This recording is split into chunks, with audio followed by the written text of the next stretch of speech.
Abusia Abranti Abubo inema miense bia se John Mahama timi ya ebetimi ekipino Ghana akonya isu ache anase obetimi aserefo tetem momenti ni enhwe ensem ni bia obobo so embo mpa ese papa ni betimi ese bese obetimi a request anase weti master constitution wetimi akobi account momenti papa no anumase leader who was doing the right thing for the people or for the country.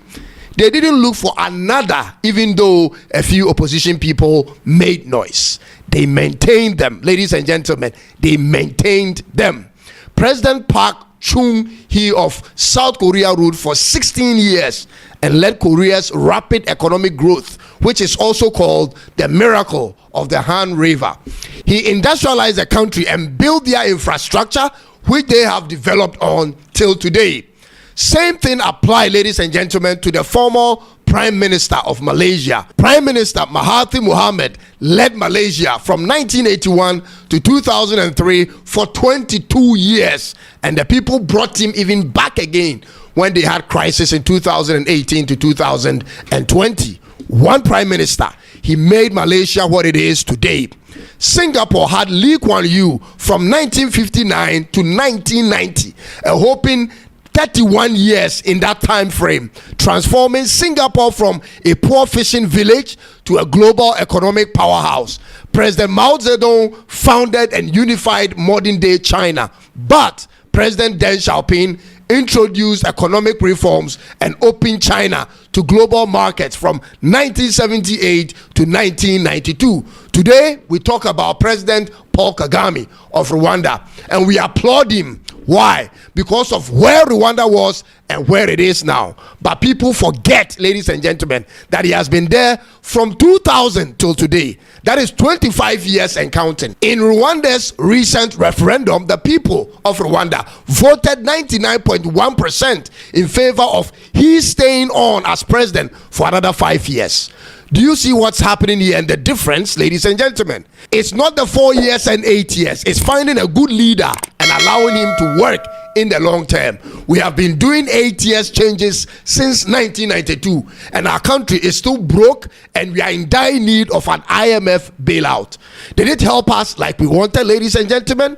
So now, these are the three things that will make me rally behind the idea of entertaining a referendum for Ghanaians to decide in a yes or no situation whether to change the constitution of Ghana for our current president to run for another term of office or not. Ladies and gentlemen, please bear with me. So let's look at the three things I'm looking out for. The first thing I look out for is when the president starts the largest state farm in Ghana. I'm talking about something never done in Ghana's history. A 5,000-acre land of maize or cassava or rice. He will have to run the biggest poultry farm in Ghana's history.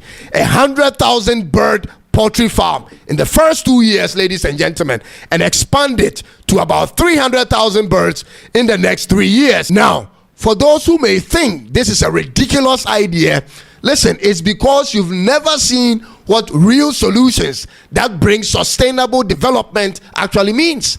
Because it's a common thing in China and in Malaysia, where I've been and seen. The totality of these farms will cost the country approximately $300 million. And I promise you, ladies and gentlemen, that this investment will be recouped by the end of 1 year, the first year. Additionally, he doesn't need to only use Ghanaians to run it. He can bring in foreign hands for diversification and expertise and run the farm successfully and profitably. Ladies and gentlemen, there is not a single reason the government of Ghana shouldn't own these enterprises and shouldn't run it successfully unless they are in bed with some foreign or local entities who holds some leverage over them and will force them to continue importing and depending on external supplies. Ladies and gentlemen, if the president is bold to consider this idea, he can definitely raise the funds for it. The country doesn't need to own the businesses fully. That is my argument, but must always be the majority shareholder.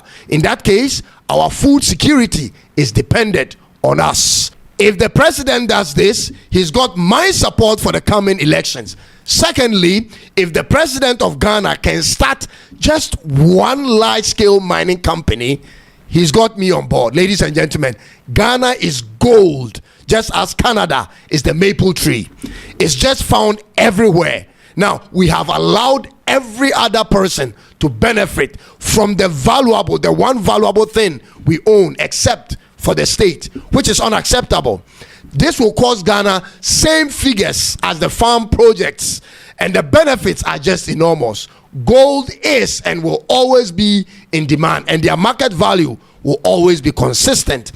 That's what we sit on, and that's where our source of wealth will come from locally. Ladies and gentlemen, if the president of Ghana will adhere to this call to look into these two massive projects from this year onwards, ladies and gentlemen, he is clearly going to set himself apart from all the previous presidents in our fourth republic. This is, to me, suggestive of a good president for Ghana. And per my introduction, that will mean we will have to keep him. We cannot just remove a president because he's done 8 years when he's clearly doing the right thing. We should be focused on what they are doing to determine how long they stay. If development is what's on our mind, if that is what we want, and not just the terms stipulated, ladies and gentlemen. Finally, the third thing I would love to see the president of Ghana do to win me over, not only to support his cause, but to advocate for his third term, will be when he considers establishing a state construction company.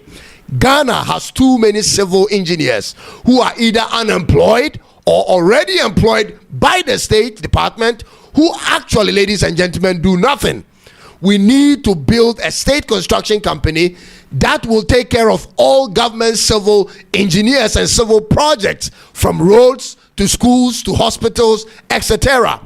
That's how the Chinese started, and that's why China Construction Company is the largest construction company on the face of the world today. The Chinese government deliberately established it in 1957 to take charge of all state projects. They learned on the job and improved, and today they are able to build all manner of projects, no matter the size. Ladies and gentlemen, this is what Ghana needs, and it can be done no matter how small. No matter how small we start, even if we start today. The moment this enterprise properly establishes, there will be no room to give government contracts to private contractors.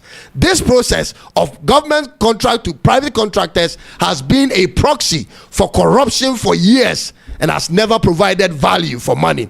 So this is my proposal to the president of Ghana, His Excellency President John Dramani Mahama. Ghana is looking for that one leader who has ideas that can transform our country in a decade, not in a century. We desire the type of leadership that has worked in these Asian countries, because we know we were better off when we started with them and deserve to be on their level, if not for anything.